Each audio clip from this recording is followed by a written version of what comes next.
Welcome back to Digital Transformation Podcast Series. Today we're talking about one of the most powerful drivers of digital change, product-led transformation.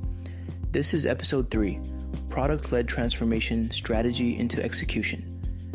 And I'm excited to be joined by Alexa Tsoy, Head of Product and Services at Paysend, who has been leading the charge in translating bold product strategies into enterprise-wide action.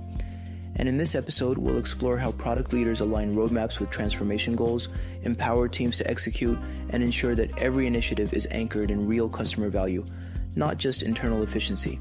So, if you've ever wondered what a product-led transformation looks like in practice, how to balance long-term bets with near-term delivery, or how to measure impact beyond vanity metrics, this conversation is for you. Let's dive in. My first question, Alexa, can you share an example from your experience where product principles led a large-scale shift within the organization? What distinguishes a product-led transformation from a traditional IT-driven one? Okay. Thank you for this question. It sits at the heart of how we build the financial technology. And when we talk about product-led digital transformation at scale, especially in fintech, people often imagine it's just about going digital, building some automation, implementing an API, etc. But that's just the first opinion. What it really means in practice, it's a deep systematic shift. It's about re-architecturing the entire way your business delivers value. In our world, that means aligning product, technology, operations, compliance, and customer experience around one goal, creating a seamless, trustworthy, and scalable experience for the end user, who's definitely king for us. Now, in financial services, trust and transparency aren't optional. They are fundamental. So, we can't afford to treat transformation as something you did in silos. We don't just digitize compliance or onboarding or support in isolation. We rebuild the platform to be modular and integrated. So a fraud alert or KYC verification doesn't just flag something for review. It informs how the system responds in real time, right there in the customer journey. Let me give you an example of how this plays out at scale. Take DBS Bank. They're a great case study. They didn't just digitize, they transformed the bank functions. Over a few years, they improved their cost-to-income ratio from 46 to 42% and boosted digital customer revenue by 27%. Didn't happen because they launched a chatbot. It happened because they centered transformation around the customer experience and did it systematically. So, our approach is similar. We are not just trying to make things faster. We ask ourselves, does this reduce friction? Does it build trust? Does it improve the customer satisfaction? Because ultimately, product-led transformation isn't about speed alone. For us, it's about meaningful, sustainable change. It's about getting every team from product and engineering to compliance and customer ops, pointing in the same direction, solving for the same customer pain, and building a system where automation, user experience, and transparency reinforce each other rather than compete. That's when transformation becomes more than a tech upgrade. It becomes a competitive advantage. In many transformations, the risk is focusing too much on cost savings or process automation. How do you stay anchored in solving actual user problems and creating meaningful customer outcomes? Okay, that's just an important question. And honestly, I think more leaders need to manage. Because here's the thing. Digital transformation often gets misinterpreted as a case for internal efficiency. Optimize this, streamline that, cut costs. But if you are not improving the customer experience in the process, if you are not delivering the real value, I think you are just shifting problems around. At our company, we use customer values as the compass. That means every system we optimize, document verification, onboarding flows, or identify checks is assessed not just on speed or cost savings, but on trust and emotional clarity. Because financial services aren't just transactional, they are deeply personal. We are dealing with people's money, their data, and often even with their peace of mind. A great example of how we put that into practice is our GI assistant. Very interesting case for us. The MVP looked great on paper and handled a big chunk of support volume. But when we dive deeper, we realized it wasn't closing the loop for a lot of users. Really, too many cases where it answered quickly but not meaningfully. So, we didn't just optimize the deflection.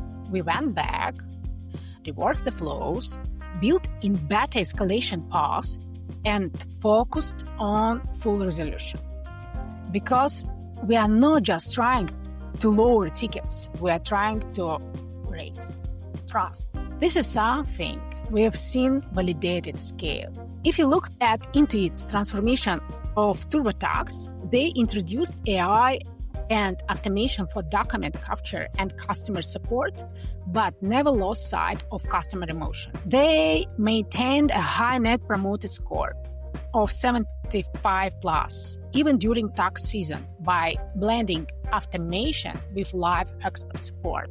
According to a McKinsey report, this approach not only improved operational efficiency, but also increased customer retention and led to a significant boost in customer lifetime value. So for us, that's the blueprint. Don't treat efficiency and empathy as opposites. Design your systems so they scale and serve, because this is a real transformation and customer loyalty happens. Stakeholders often demand short-term wins, yet product strategy usually plays out over months or years. How do you prioritize roadmap items to manage both horizons without losing momentum or clarity? This is such a relevant question, especially in fintech. We are constantly choosing between delivering immediate results and building for long-term resilience. For me, managing that tension isn't about picking sides. It's about acting with intent. We have set a clear strategic vision that spans 7 years out. It's ambitious, but that clarity acts like a compass for us. From that vision, we cascade annual OKRs across teams, so everyone from product to compliance to engineering knows how today's sprint connects to tomorrow's platform. Now, in practice, that means structuring our product portfolio across different time horizons. We've got Horizon 1 initiatives that deliver quick wins, say streamlining customer onboarding or optimizing partner configurations. But we also have attention for Horizon 2 and Horizon 3. Things like infrastructure upgrades, regulatory scalability, or building out our unified fraud and compliance systems. These don't pay off in a quarter, but they are critical if we want to stay in the game 3 years from now and longer. And here's the thing, transparency is what keeps it all together. We don't just tell teams what we are building. We explain why it matters and how it fits into the bigger picture. That shared understanding turns tension into alignment. Delivery pressure becomes a focusing tool, not a distraction. Real world paragon of this balance is Eden, the Dutch payment fintech. In 2023, they processed approximately €970 billion, an increase of 26% year over year, while still investing heavily in platform resilience and regulatory structure. Despite this growth, the EBITDA margin remained strong, around 46%, and they maintain disciplined CapEx spend around 5% of revenue, with robust free cash flow conversion around 87%. Their sustained launch into new geographies, growing volumes and revenue proves that short-term performance and future-focused investment can coexist and even reinforce each other. And look, we also stay adaptive. The world shifts fast. Some bets you double down, others you pause. But as long as everyone's anchored in the same mission and empowered to make decisions, the tension doesn't fragment our efforts, and we are moving forward. Are there specific forms, planning cadences, or collaboration tools you use to keep teams connected to evolving goals, especially during fast-paced change? I think that's such a crucial question and honestly often underestimated. As we mentioned earlier, digital transformation isn't just a technical lift, it's a full organizational reset. If you want to stay aligned and adaptive while scaling fast, it's not just about having the right tools.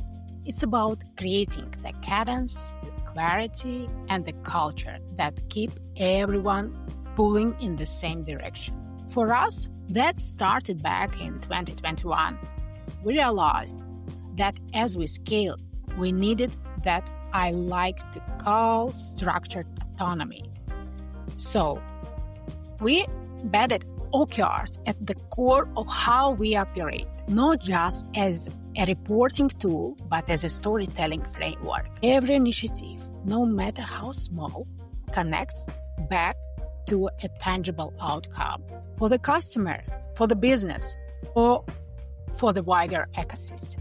And to bring those goals to life, we build rituals that matter.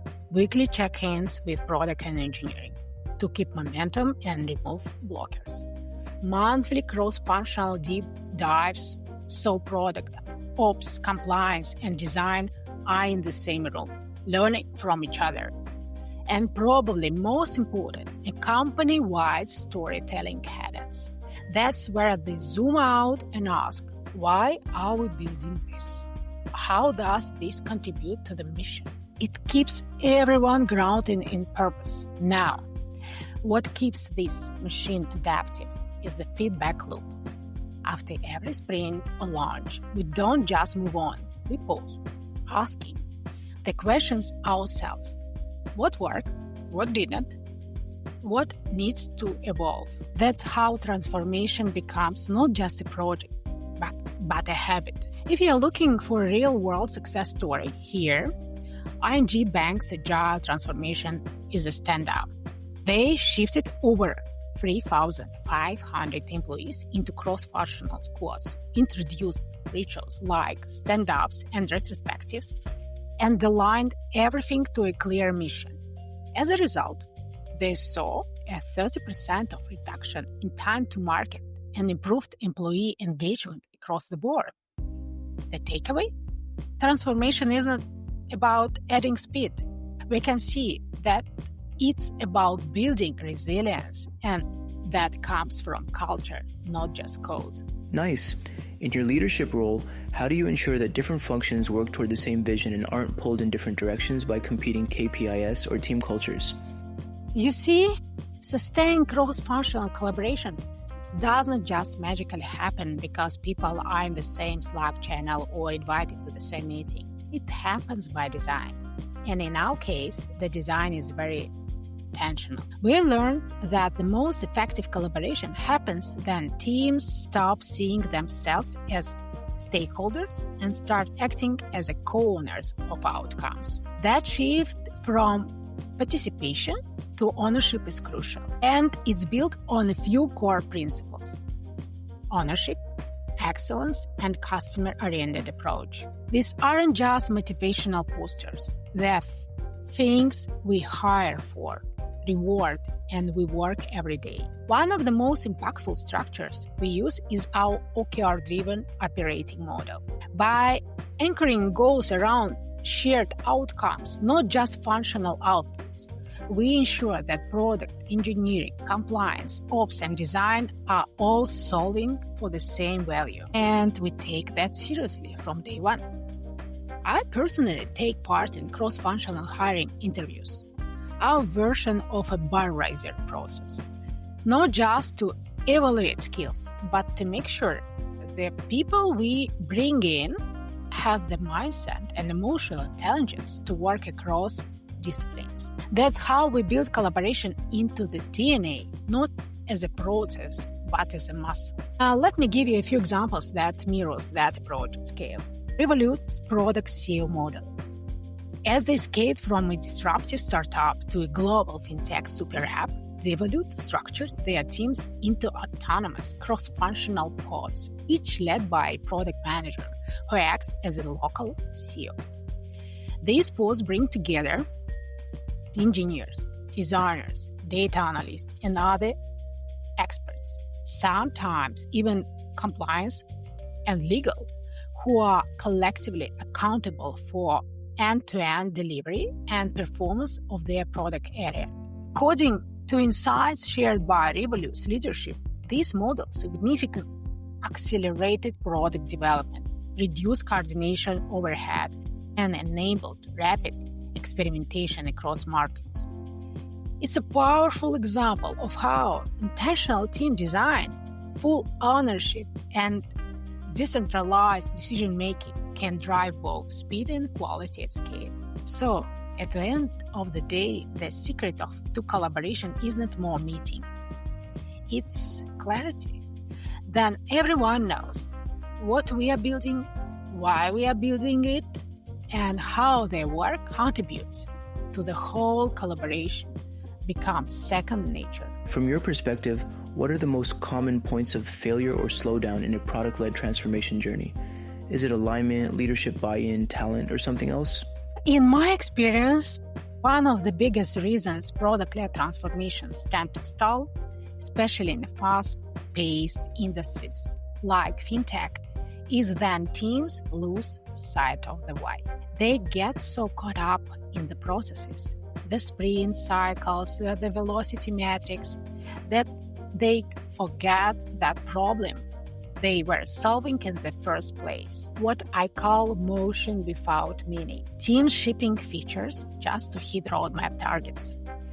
Feedback loops so quiet, and no one feels safe enough to ask, wait, is this still the right thing to be building? This is not rare.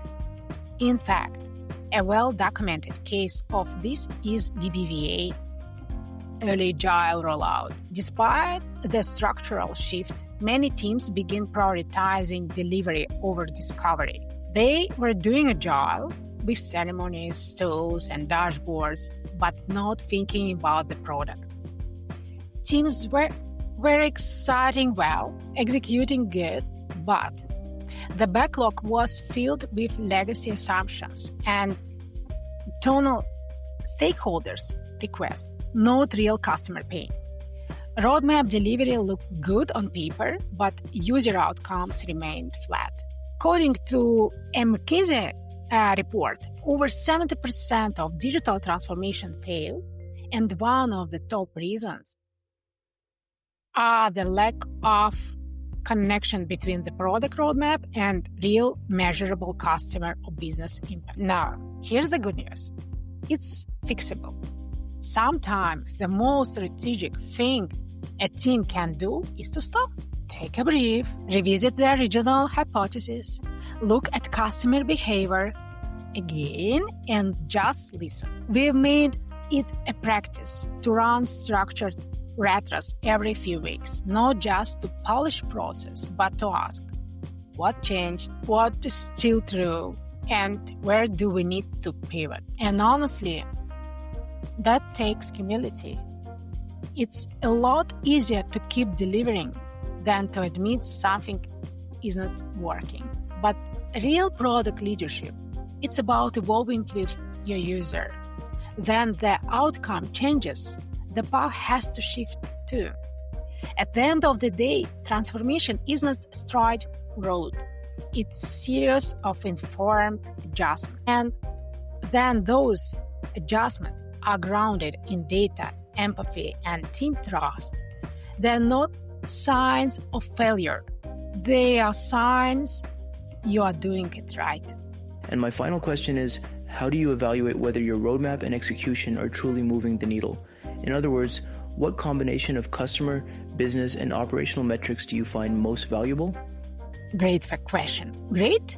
Because in fintech, measuring success isn't just about ticking off KPIs. It's about understanding if you are genuinely delivering value at the intersection of trust, usability, efficiency, and scale. We track over 100 metrics across the product lifecycle, but we group them into 4 core categories. First, customer experience and value delivery.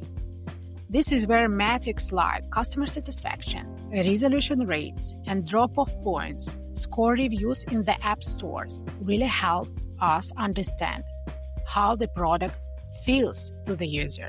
We also look at things like volume of support tickets per transaction, because that tells us how intuitive the product is. Second group, we have product performance and engagement. Here it's about activation, adoption, time to value, and how users move through the conversion funnel, monthly active user, volume per active customer. We care deeply about whether people are just signing up or truly getting value. Third group is operational and economic efficiency.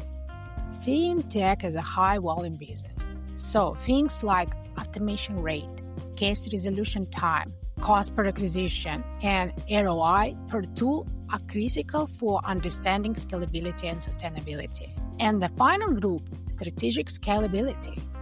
That includes time to market for features, onboarding SLAs, and network availability. Basically, how fast and how responsibly we can grow. Another compelling example is DBS Bank, recognized globally for its digital transformation. According to a McKinsey case study, DBS achieved a 50% reduction in the cost-to-income ratio for serving digital customers compared to traditional ones. This was accomplished through automation, platformification, and embedding AI across the business. Additionally, digital customers at DBS consumed 60 times more self-service transactions and delivered 27% return on equity compared to 19% to traditional customers. Such a great result. These outcomes underscore the importance of aligning metrics with strategic objectives. By focusing on customer-centric KPIs and leveraging technology, DBS not only improved operational efficiency, but also enhanced customer engagement and profitability. At the end of the day, we don't measure the sake of measuring. We measure to learn, to adapt, and to lead. In FinTech, metrics aren't just numbers. They are our product's feedback loop. And if you are listening closely, they'll tell you exactly what to build next and how to build it better. Thank you so much for your thoughtful questions and great interview.